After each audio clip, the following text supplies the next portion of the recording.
الدين لواء.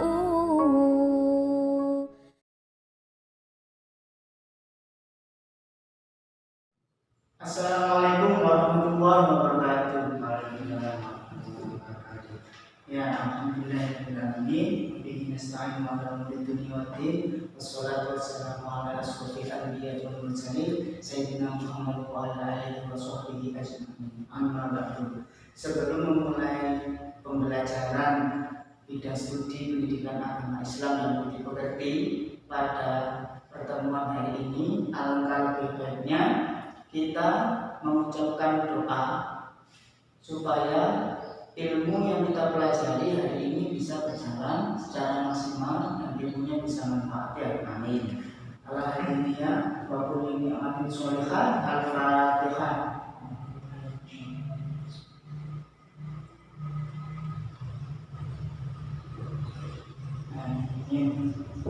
Alhamdulillahirrahmanirrahim. Sudah lama ya kalian semua libur ya? Iya. Soalnya kalian sekarang sudah menginjak kelas 9 SMP ya.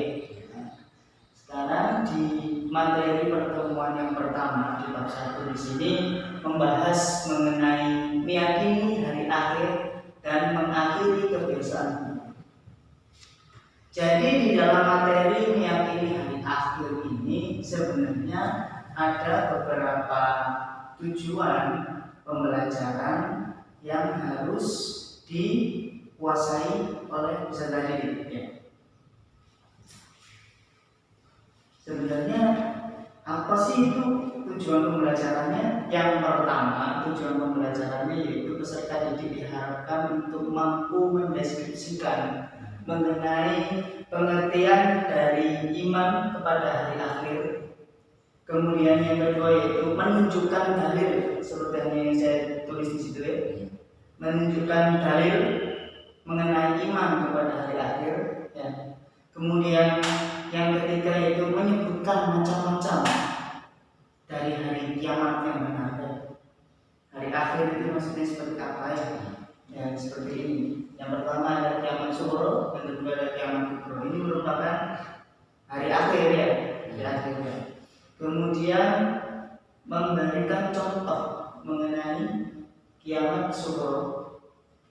Yang terakhir menjelaskan proses dari terjadinya kiamat besar, kiamat kubra. Oke, pada pembahasan kali ini yang pertama untuk peserta didik saya absen terlebih dahulu, ya. Ahmad Pramudia hadir, ya. Muhammad Adil Ayuladin, berarti hadir semua murid-murid saya. Oke, langsung kita menginjak kepada pembahasannya selanjutnya, yaitu mengenai materi tentang meyakini hari akhir dan mengakhiri kebiasaan buruk. Mungkin anak-anak sudah tahu apa itu hari akhir, ya. Dalam hal ini secara garis besar, sebagai seorang muslim yang baik, maka kita itu harus mampu untuk memiliki keimanan bahwa kita itu meyakini hari akhir itu pasti datang, meskipun nanti kita tuh nggak tahu datangnya apa. Yang tahu hanya Allah Subhanahu wa Ta'ala. Maka dalam hal itu secara garis besar, pengertian dari iman kepada hari akhir ini adalah mempercayai. Saya menulis mempercayai. Jadi beriman kepada hari akhir itu merupakan mempercayai bahwa hari akhir itu pasti akan datang, gitu, ya. Jadi segala sesuatu ketika hari akhir itu datang, baik itu di alam semesta ini, seluruh alam semesta ini, di jagat raya ini, setiap galaksi, manusia, hewan, tumbuhan, semua akan mati. Karena itu apa? Itu adalah kehendak dari Allah Subhanahu wa Ta'ala. Jadi kita harus memiliki keyakinan mengenai mengimani hari akhir itu sendiri. Maka dalam hal itu, setelah menjelaskan mengenai pengertian dari iman kepada hari akhir, kita harus mampu mengetahui bagian-bagian dari hari akhir itu sendiri. Yang pertama itu adalah ada yang namanya kiamat suro. Kiamat suro ini merupakan suatu kejadian, sambil dituliskan. Kiamat suro ini adalah suatu kejadian yang ditimpa oleh umat manusia yang menyebabkan kematian. Ya, kematian. Itu adalah kiamat suro. Kiamat suro.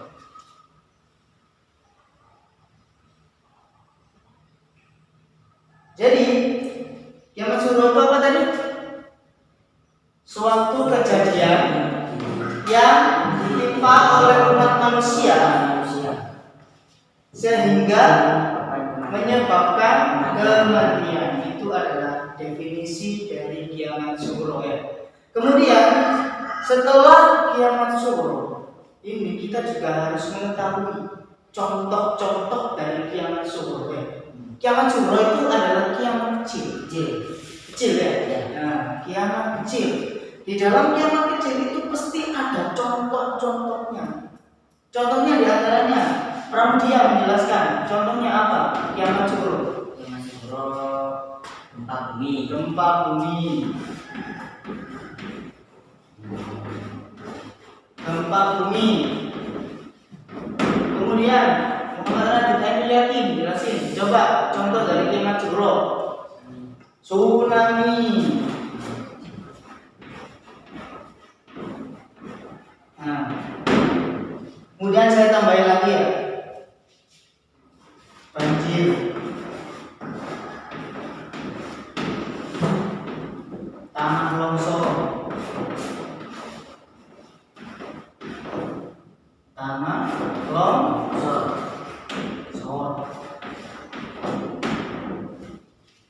Gempa bumi, tsunami, banjir, tanah longsor, gunung meletus. Kemudian itu merupakan bagian dari contoh-contoh kiamat suro. Jadi kiamat suro itu adalah kiamat kecil yang menyebabkan umat manusia itu sebagian mengalami kematiannya. Itu disebabkan karena seperti hanya contohnya kayak gempa bumi, tsunami, banjir, tanah longsor itu ya. Kemudian untuk pengertian yang kedua, selain kiamat suro, kita juga harus tahu apa itu kiamat kubro. Ini merupakan macam-macam dari hari akhir.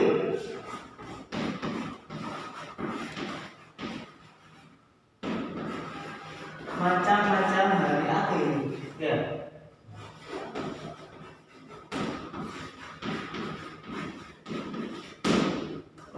Ini merupakan macam-macam dari hari akhir. Kiamat suro, kiamat suro tadi apa? Kiamat suatu kejadian yang ditimpa oleh umat manusia yang menyebabkan kematian. Suaranya diteruskan lagi Ya. Kiamat suro tadi apa? Suatu kejadian yang ditimpa oleh umat manusia yang menyebabkan kematian ataupun luka ya. Jadi kiamat suro ini seperti yang dijelaskan itu tadi. Akan tetapi ini kiamatnya bersifat kecil, tidak menyeluruh ya. Nah, seperti hanya kayak gempa bumi, tsunami, banjir, tanah longsor itu terjadi misalkan di suatu daerah, dan itu menyebabkan seluruh umat manusia yang ada di daerah tersebut itu nyawanya terancam, dan itu termasuk dari kiamat suro. Berbeda lagi definisinya dengan kiamat kubro. Kiamat kubro ini apa? Kiamat kubro ini adalah suatu kejadian yang ditimpa oleh seluruh alam semesta beserta isinya yang menyebabkan kematian. Ini adalah kiamat kubro, di mana prosesinya ketika malaikat siapa penentu trompetnya Allah ya.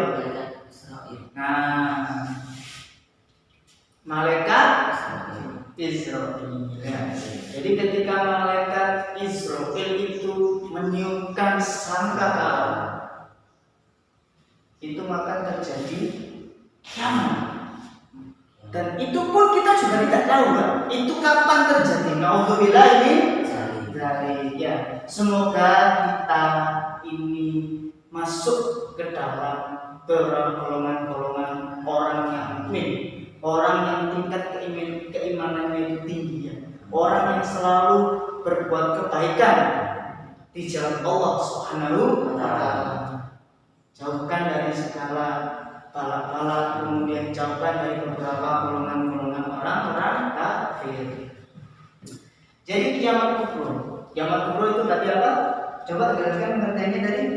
Suatu kejadian yang ditimpa oleh manusia ataupun seluruh alam semesta beserta isinya sehingga menyebabkan kehancuran. Nanti coba ditulis, setelah itu nanti saya tanya ya.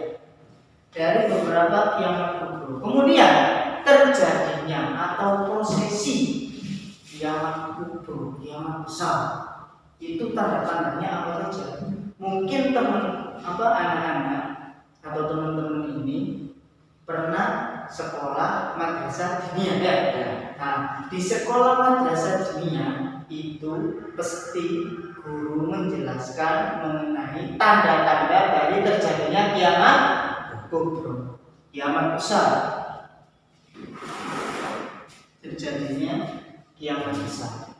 Tanda-tandanya diantaranya coba Mas Pramudia, coba dijelaskan apa tanda-tanda kiamat kubro, kiamat besar. Sudah tidak ada azan. Perhatikan nih. Apa coba? Nah, terbitnya matahari dari arah barat.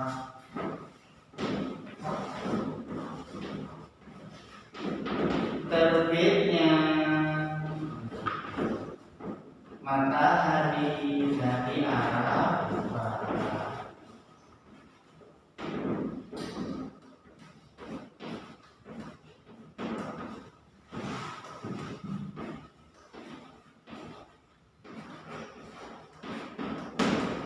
Kemudian yang nomor 3, terjadinya kiamat kubro, keluarnya semut dari lem-lem yang ada di tangan. Ya, keluarnya semut.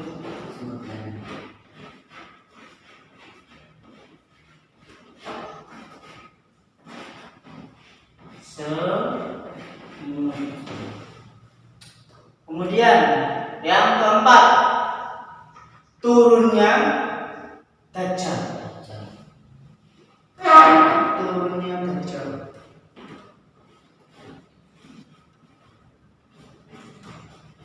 Turunnya Dajjal.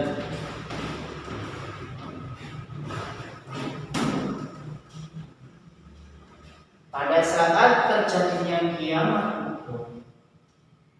itu ketika malam hari terasa sangat panas. Kemudian matahari tidak lagi terbit dari timur, melainkan matahari itu terbit dari arah barat. Kemudian pada saat itu Dajjal turun ke bumi. Dajjal turun ke bumi. Manusia diporak-poranda oleh Dajjal. Sehingga kalau orang tersebut tidak memiliki tingkat keimanan yang kuat, maka orang tersebut akan masuk pada golongan kafir, Dajjal atau orang kafir. Jadi kalau menurut pandangan saya sebagai calon guru bidang studi pendidikan Islam, surganya Allah itu akan diberikan kepada orang-orang mukmin, ya kan? Itu sudah pasti sekali. Maka dari harus mampu mempersiapkan diri dengan bekal keimanan yang sangat kuat. Karena apa? Kita tidak akan tahu kiamat kubro ini terjadi kapan. Ya.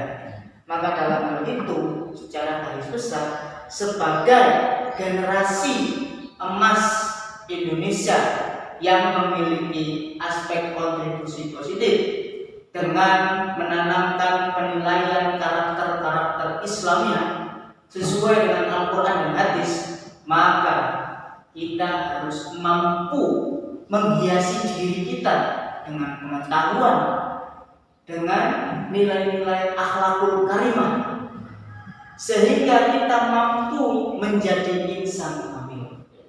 Insan kamil itu adalah manusia yang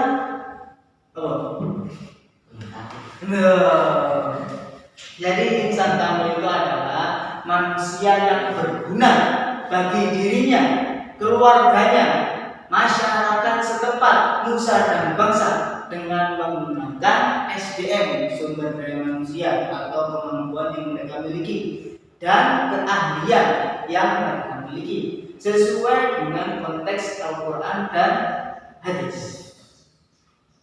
Itu tujuan utama dari pendidikan agama Islam, mencetak generasi emas Islam Indonesia yang berkarakter Islamia. Itu. Jadi kembali ke topik pembahasan mengenai kiamat kubro.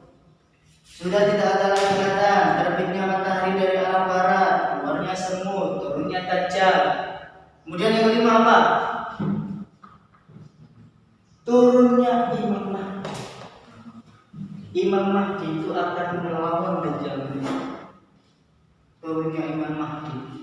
Setelah itu baru nanti kita masuk kepada pembahasan yang selanjutnya mengenai dasar hukum terjadinya kiamat kubro. Dasar hukum ini maksudnya itu adalah sudut pandang hukum yang didasarkan kepada Al-Quran dan hadis mengenai kiamat kubro. Dasar hukum ini dijelaskan di dalam Al-Quran, Quran surah Al-Zalzalah ayat 1 sampai 2. Kita baca bareng-bareng. A'udzu billahi minasyaitonir rajim. Bismillahirrahmanirrahim. Idza zulzilatil ardu zilzalaha wa akhrajatil ardu athqalaha. Dari Quran surah Al-Zalzalah ayat 1 sampai 2. Ini merupakan dasar hukum terjadinya kiamat kubro. Ya, coba Muhammad Ahmad Pramudia membaca Quran surah Al-Zalzalah ayat 1. Nanti Muhammad Radit Ainul Yakin membaca Quran surah Al-Zalzalah ayat 2. Monggo silakan. A'udzubillahi minasyaitonir rajim. Bismillahirrahmanirrahim. Idza zulzilatil ardu zilzalaha. Bismillahirrahmanirrahim. Wa akhrajatil ardu athqalaha. Jadi di dalam kiamat kubro itu dasar hukumnya itu adalah Quran surah Al-Zalzalah ayat 1 sampai 2. Idza zulzilatil ardu zilzalaha, yang artinya apabila bumi digoncangkan dengan goncangan yang sangat dahsyat. Kemudian dilanjutkan di ayat yang selanjutnya. Wa akhrajatil ardu athqalaha, yang artinya adalah dan bumi telah mengeluarkan beban-beban berat yang ditanggung. Gunung meletuskan lavanya, air laut menumpahkan air lautnya, bumi bergoyang selain gempa, manusia diporak-porandakan pada saat itu. Apa yang akan menunggu kita kalau bukan tingkat keimanan kita? Ya, semua manusia pada saat terjadinya kiamat kubro itu akan mati. Seluruh isi jagat raya akan hancur. Itu merupakan kiamat kubro dan dasar hukum yang dijelaskan terdapat di dalam Quran surah Al-Zalzalah ayat Kemudian dari beberapa penjelasan ini, tingkat kehidupan manusia, tahapan-tahapan kehidupan manusia yang ada di bumi saat ini. Yang pertama, nanti saya tanya satu-satu. Yang pertama, manusia itu ada di dalam kandungan seorang. Ya. Yang kedua, manusia hidup di bumi.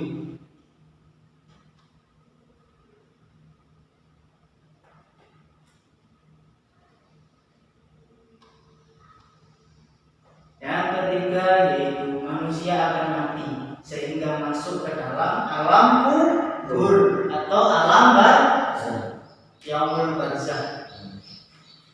Kemudian setelah alam barzakh atau alam kubur yaitu yaumul ba'ts,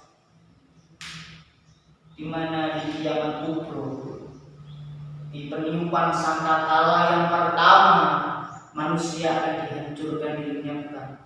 Kemudian bumi-bumi pada hancur semua serta seluruh isinya. Kemudian pada saat kiamat kubur pula ditiuplah sangkakala yang kedua, yaitu menandakan yaumul ba'ts atau hari kebangkitan. Hari kebangkitan dari kubur. Di saat prosesi hari kebangkitan dari kubur, kalau menurut saya ketika saya masih duduk seperti kalian serta didik, mengaji, membimbing ilmu belajar ilmu di madrasah dunia, guru-guru saya itu sering bilang bahwa di hari kebangkitan nanti ketika manusia bangkit dari kubur itu akan berbeda-beda sesuai dengan amal perbuatan yang telah dilakukan di dunia. Jadi setelah tadi dalam kandungan ibu, kemudian di dalam di dunia, kemudian di alam barzakh, kemudian yaumul ba'ts, kemudian sekarang yaumul mahsyar. Tahu kan ya yaumul mahsyar itu ya? Hari pengumpulan di mana manusia dikumpulkan di padang mahsyar. Itu adalah yaumul mahsyar. Ya. Kemudian yaumul mizan, hari penimbangan, dan yaumul hisab, hari perhitungan. Ya. Jadi sebenarnya kehidupan manusia itu ada beberapa tahapan-tahapan. Jadi manusia itu tidak akan kekal di bumi ini, tidak akan kekal. Semua itu pasti akan mati. Maka dari itu kita harus mampu meningkatkan keimanan kita kepada Allah Subhanahu wa taala ya. Seperti hanya di bulan ini, di bulan suci Ramadan, bulan yang penuh berkah bagi kita seluruh umat Islam, merayakan bagaimana caranya kita untuk lebih meningkatkan lagi keimanan kita kepada Allah Subhanahu wa taala ya, dengan cara tadarus Al-Qur'an, dengan cara bersedekah, dengan cara bersabar menghadapi ujian dari segala apapun. Itu merupakan dasar kita ketika kita ingin meningkatkan keimanan kita kepada Allah Subhanahu wa taala. Kemudian tadi setelah yaumul mahsyar apa coba? Yaumul mizan sama yaumul hisab. Di mana di yaumul mizan sama yaumul hisab ini manusia itu akan ditimbang berdasarkan dari tingkat amalan yang telah didapatkan di dunia ini. Di yaumul mahsyar, di padang pasir, akan dikumpulkan seluruh umat manusia, mulai dari zaman Nabi Adam sampai zaman saat ini, ataupun zaman-zaman yang berkelanjutan. Di situ akan diterima sebuah rapor. Rapor itu adalah perlakuan Anda ketika Anda sedang diuji. Ini amalan Anda. tercatat semua. Malaikat yang biasanya mencatat amal baik dan buruk siapa? Malaikat siapa? Mungkar Nakir itu alam barzah. Malaikat Raqib dan Atid. Ya, itu berdasarkan catatan dari malaikat Raqib dan Atid. Kemudian kalau malaikat Mungkar Nakir itu nanti tugasnya ada di alam barzah. Ya, jadi kalau kita hidup di dunia ini tanpa memberikan kenikmatan, tanpa memberikan peningkatan keimanan kita kepada Allah, maka nanti amalan kita gimana coba? Ketika kita mati mendapatkan doa dari Bapak Mutin. Ya, kalau orang sini bilangnya Bapak Mutin. Kemudian setelah doa tersebut diberikan dari masyarakat dan Bapak Mutin, manusia melangkah 3 kali. 1, 2, 3, malaikat Mungkar Nakir datang. Ya, menanyakan apa coba? Marufah. Siapa? Yang akan menjawab nanti siapa? Kalau bukan kita. Kita menjawab dengan apa? Dengan amalan yang kita buat ketika kita semasa hidup di dunia. Marufah. Jika kamu tidak bisa menjawab, dikoto, hancur awake. Semut-semut cilik mari hancur awake di kelompok mana? Kita tahu mana? Marufah. Dari sokoto mana? Marufah mana juga. Ya. Kemudian dari yaumul mizan dan yaumul hisabnya, di mana di yaumul mahsyar tadi manusia itu mendapatkan rapor mengenai amal ibadah yang telah dilakukan di dunia ini, baik buruknya itu seperti apa, itu nanti di yaumul mahsyar diberikanlah rapor tersebut. Ya. Kemudian di yaumul mizan sama yaumul hisab ini nanti seluruh umat manusia akan mengalami hari di mana penimbangan dan perhitungan baik buruk amalan yang telah dilakukan manusia tersebut di dunia. Kemudian dari yaumul mizan, yaumul hisab, penentuan. Ya, penentuan ibaratnya sama arek di penentuan ini wis kate lulus sekolah. Jadi di sini nanti berdasarkan dari yaumul mizan sama yaumul hisab itu nanti penentuannya manusia ini akan masuk ke surga atau neraka. Ya. Yang lebih condong itu maksudnya kemana, antara surga atau neraka.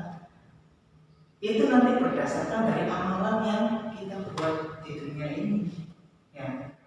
Makanya kita sebagai calon generasi penerus bangsa, ya, kita harus mampu memberikan kontribusi positif kepada setiap masyarakat.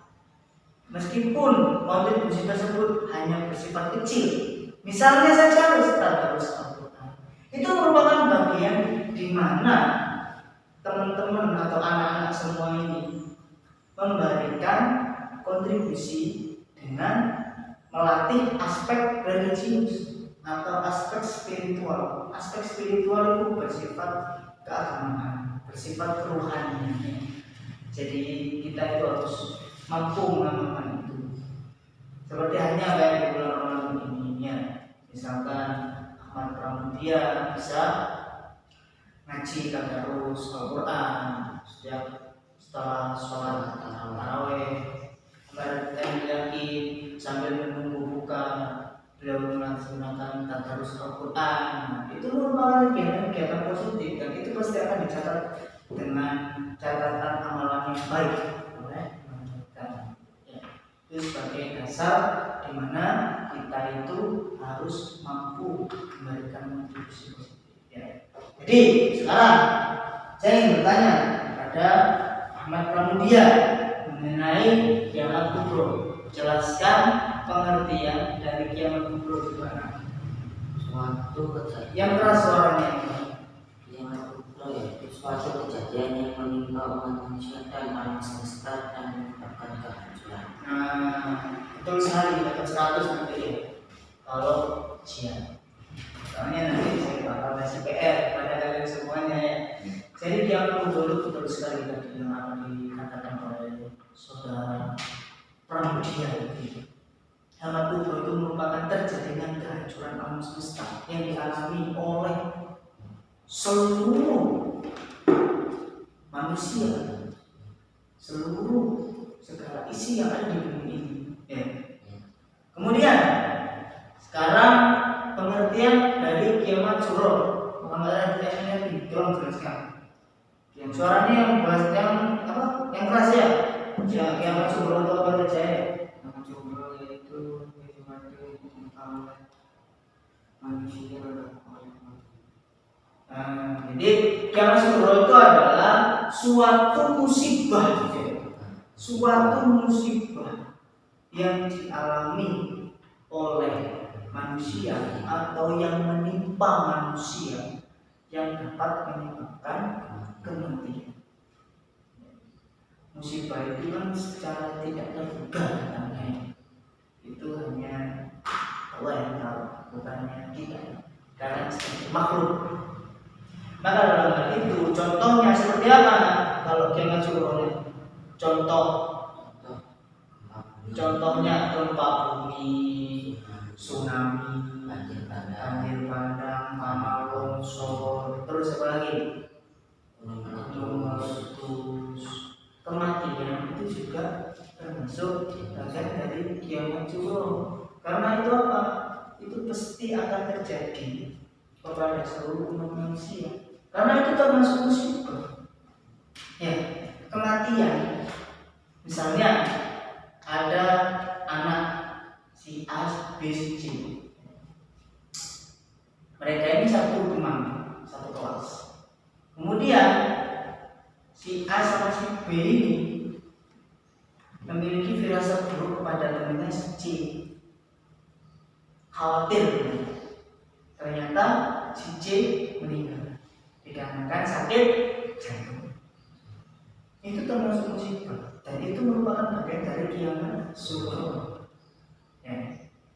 Kemudian sekarang coba Pramudia menjelaskan mengenai dasar hukum dari Quran surah Al-Zalzalahnya ya, mengenai kiamat kubro itu. Tadi dijelaskan di Quran surah apa tadi? Al-Zalzalah Ayat 1 sampai 2. Tolong dibacakan yang keras suaranya. A'udzubillahi minasyaitonir rajim. Bismillahirrahmanirrahim. Idza zulzilatil ardu zilzalaha wa akhrajatil ardu athqalaha. Oh, ngajinya enak-enak, pinter ya. Jadi arti dari dasar hukum kiamat kubro itu sendiri yaitu apabila bumi digoncangkan dengan goncangan yang amat dahsyat. Kemudian dan bumi telah mengeluarkan beban-beban. Kemudian setelah terjadinya kiamat kubro di sini, manusia akan seluruh alam semesta akan hancur. Jadi dalam pertemuan pertama kali ini, selain dari pengenalan, saya juga menjelaskan mengenai materi pada bab pertama, yaitu mengenai meyakini hari akhir dan mengakhiri kebiasaan itu. Ya. Kemudian di sini saya harapkan nanti peserta didik itu tujuan pembelajarannya itu diharapkan mampu untuk mendeskripsikan pengertian dari kiamat atau hari akhir ya. Kemudian menunjukkan dalil-dalil mengenai iman kepada hari akhir ya. Kemudian menyebutkan macam-macam hari kiamat yang benar ya. Menjelaskan contoh-contoh dari hari kiamat suro ya. Kemudian menjelaskan mengenai proses kejadian dari kiamat kubro ya. Itu merupakan materi di awal. Untuk selanjutnya di sini maka saya akan memberikan PR kepada kaliannya. PR-nya berupa apa? Nanti di buku paket halaman 5 itu dibuka buka ya, karena itu ada uji kompetensi.